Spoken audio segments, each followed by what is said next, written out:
அந்த வானுக்கு 2 தீபங்கள்,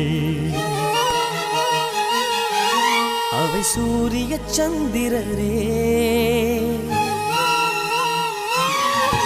என் வாழ்வுக்கு 2 தீபங்கள், என் தாயோடு தந்தையரே. அந்த வானின் தீபம் 2ம் இல்லை என்றால் இந்த மண்ணில் உயிர்கள் இல்லையே. என் பாச தீபம் 2ம் இல்லை என்றால் என் வாழ்வில் ஒளியும் இல்லையே. ஒரு தாய் தந்தை போலே உலகில் உறவில்லையே. தாய்தானே அன்புக்கு ஆதாரம், தந்தைதானே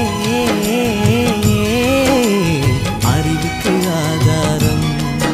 அந்த வானுக்கு 2 தீபங்கள், அவை சூரிய சந்திரரே.